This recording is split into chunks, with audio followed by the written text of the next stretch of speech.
Hey guys, welcome to Easy Daisy Cooking. இன்னைக்கு ராஜ்மா மசாலா எப்படி பண்ணுறதுன்னு பார்க்கலாம். அதுக்கு ராஜ்மா 250 கிராம் எடுத்திருக்கேன். 8 hours ஊறணும். அப்போ தான் சாப்பிடும்போது கொஞ்சம் சாஃப்டாக இருக்கும். 8 hours ஆச்சு. இப்போ நல்லா ஊறிடுச்சு. இப்போ நம்ம குக்கரில் மாற்றி அது முழுகிற அளவு தண்ணி ஊற்றி ஒரு 8 விசில் விட்டுக்கலாம்.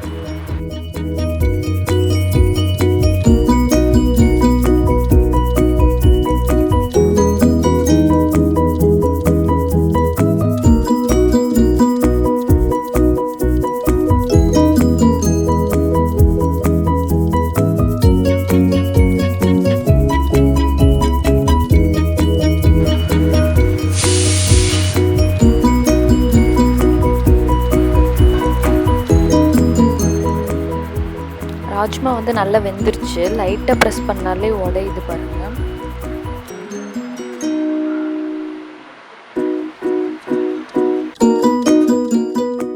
கிரேவிக்கு ஒரு பேஸ்ட் ரெடி பண்ணிக்கலாம். அதுக்கு வெங்காயம், தக்காளி, பச்சை மிளகாய், இஞ்சி எல்லாம் போட்டு ஒரு பேஸ்ட் மாதிரி அரைச்சி எடுத்துக்கலாம்.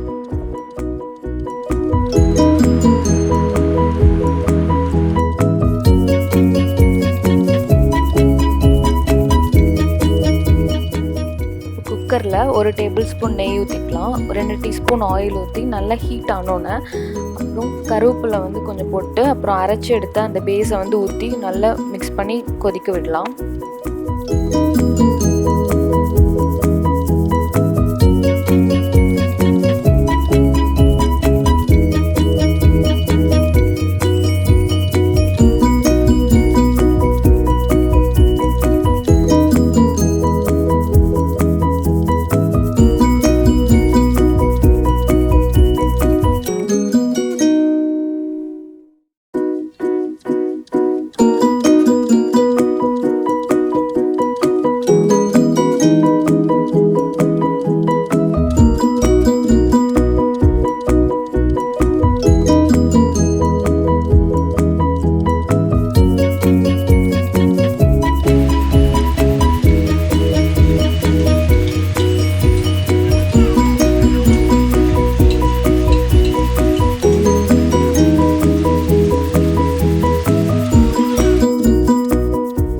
இந்த கன்சிஸ்டன்சி வந்தோன்னே நம்ம ஏற்கனவே வேக வச்ச ராஜ்மாவை இதில் போட்டு நல்லா 3 விசில் விட்டு எடுத்துக்கலாம்.